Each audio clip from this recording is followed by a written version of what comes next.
जिंदगी का सफर सुहाना हो, इसके लिए सावधान रहना जरूरी है। रोजमर्रा की आपाधापी में कुछ देर बैठकर सोचना समझना भी जरूरी है कि आपके आसपास क्या हो रहा है और जो कुछ हो रहा है उससे हमारी जिंदगी, हमारा परिवार कैसे प्रभावित हो सकता है।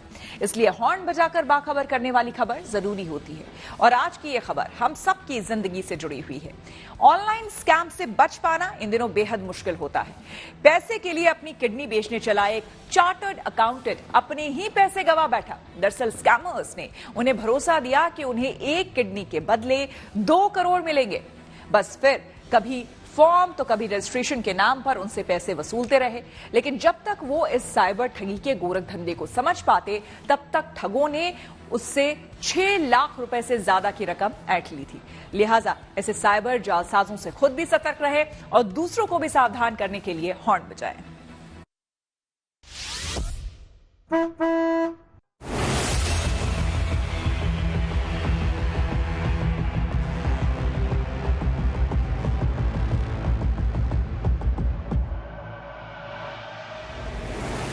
एक वक्त था जब आर्थिक तंगी झेल रहे लोग पैसे की खातिर अपनी किडनी बेचने का प्लान किया करते थे।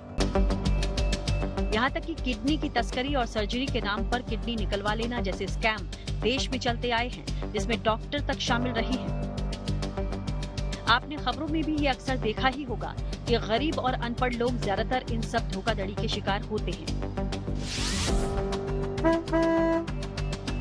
इसी तर्ज पर बंगलुरु के एक चार्टर्ड अकाउंटेंट ने अपने पुराने उधार चुकता करने के लिए अपनी किडनी बेचने का प्लान बनाया।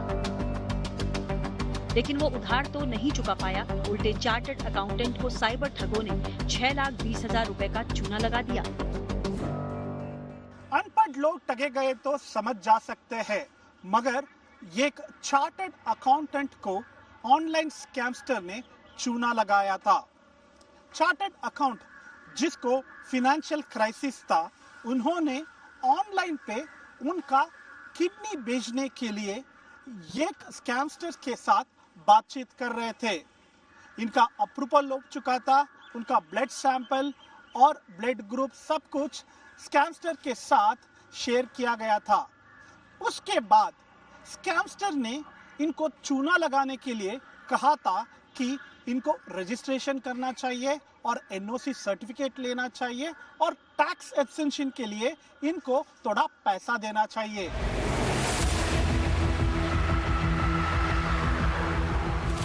रिपोर्ट के अनुसार पीड़ित चार्टर्ड अकाउंटेंट ने किडनी खरीदार की तलाश के लिए ऑनलाइन सर्च करना शुरू किया। सर्च के दौरान उसे kidneysuperspecialist.org वेबसाइट मिली। उसने वेबसाइट पर मिले मोबाइल नंबर 9631688773 के जरिए जिन लोगों से संपर्क किया, दरअसल वो सब जालसाज थे। इसके बाद साइबर ठगों का असली खेल शुरू हुआ। वो भाप गए कि उनके जाल में शिकार फंस चुका है। जिस व्यक्ति ने चार्टर्ड अकाउंटेंट का फोन रिसीव किया, उसने व्हाट्सएप पर नाम, उम्र और ब्लड ग्रुप जैसी बेसिक इन्फॉर्मेशन भेजने के लिए कहा। जब 46 साल के चार्टर्ड अकाउंटेंट ने बताया कि उसका ब्लड ग्रुप AB नेगेटिव है, तो स्कैमर्स ने कहा कि वो अपनी एक किडनी बेचकर 2 करोड़ रुपए हासिल कर सकते हैं।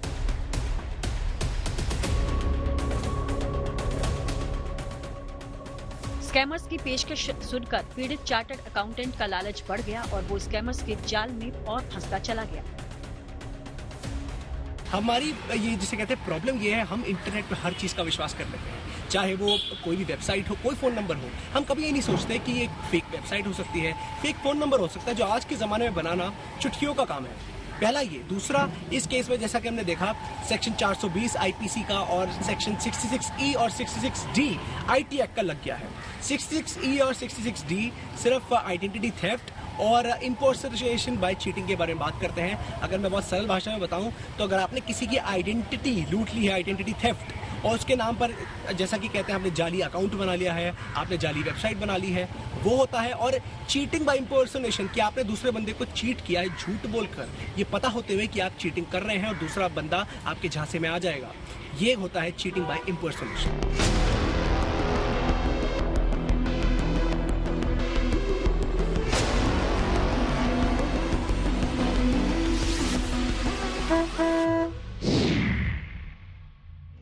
पीड़ित चार्टर्ड अकाउंटेंट ने स्कैमर्स की डील के झांसे में आकर अपना आईडी प्रूफ जैसे आधार और पैन कार्ड की जानकारी दे दी और इसे ईमेल drdinesh.kuller@gmail.com पर भेज दिया।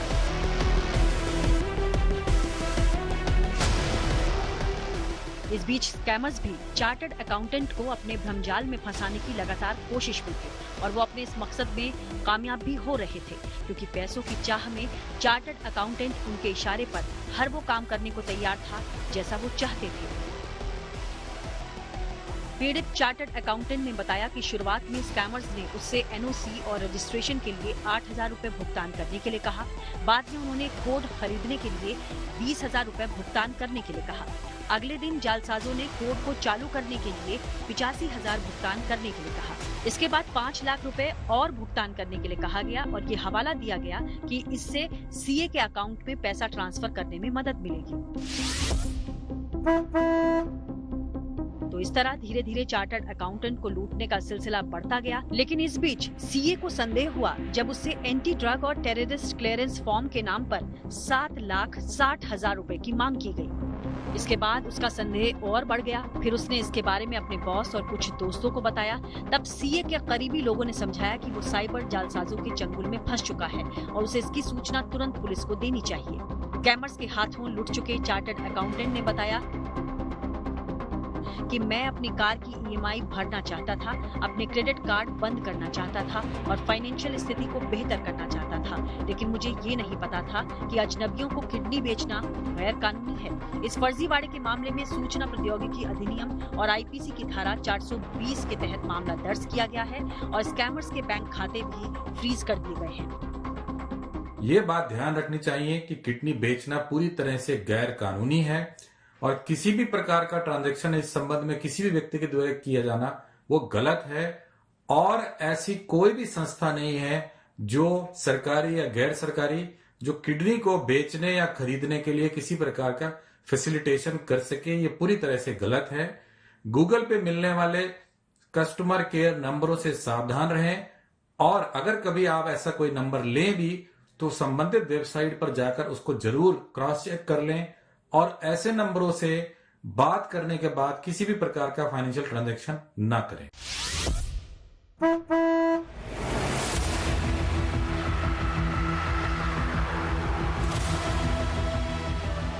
वहीं बेंगलुरु पुलिस को शक है कि जालसाजों ने इसी तरह कई और दूसरे लोगों को अपने जाल में फंसाकर धोखा दिया होगा। लेकिन अब सवाल है कि क्या किडनी खरीदी और बेची जा सकती है? इस पर क्या कहता है कानून, ये भी जानना जरूरी है।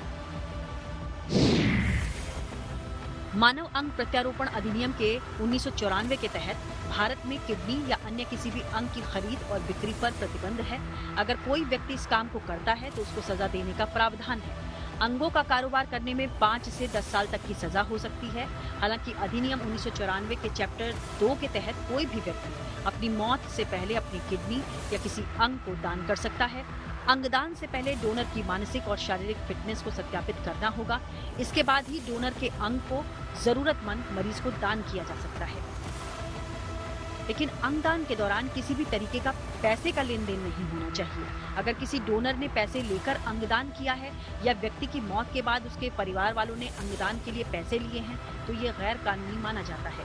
इसमें सजा के अलावा 50 लाख रुपए तक का जुर्माना हो सकता है। लिहाजा ऐसे स्कैमर्स और साइबर ठगों से खुद सतर्क हो जाएं और दूसरों को भी सावधान करने के लिए हॉर्न बजाएं। बेंगलुरु से सगय राज के साथ bureau report, good news today.